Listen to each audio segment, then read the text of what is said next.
Déjà, vous, comment vous avez appris ça et quel a été votre premier sentiment en apprenant cette proposition?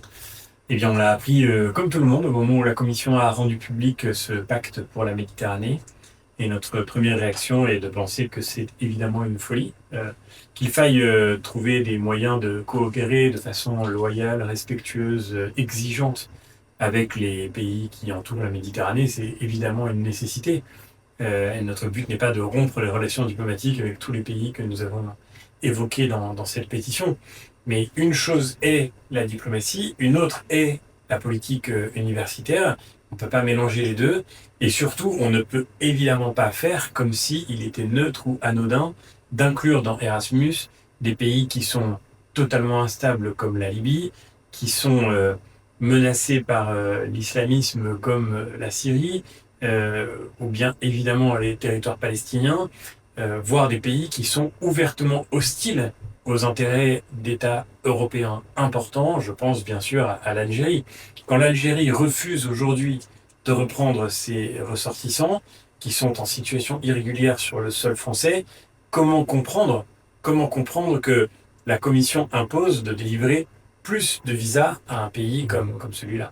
Ce qui est assez surprenant, je pense, pour tout le monde, c'est que Erasmus, c'était le symbole de tout ce qui marchait bien dans l'Union européenne, justement le symbole d'une réussite réelle, parce que pour le coup, ça a permis à des millions d'étudiants de bénéficier de tels programmes. Qu'est-ce que ça signifie que même ça tombe à la dérive? Bah d'abord, ça n'est pas fait et on Oui. va s'opposer à ce projet. Je crois qu'on a le devoir de protéger cette réussite. Erasmus, c'est le programme qui permet à des jeunes issus d'un pays européen de découvrir un autre pays européen pendant le cours de leurs études. C'est un programme européen et le but est de créer une plus grande conscience commune de ce qui fait nos liens de civilisation, de culture, nos liens qui passent précisément par le monde universitaire, par le monde académique.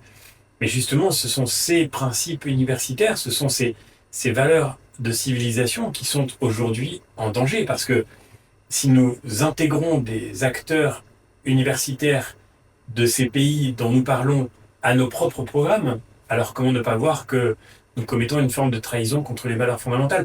Il suffit de se souvenir que la Commission européenne a choisi de suspendre des universités hongroises du programme Erasmus Mm. parce qu'elle considère que le gouvernement hongrois ne respecte pas assez l'état de droit. Et alors maintenant, on voudrait nous faire intégrer les territoires palestiniens.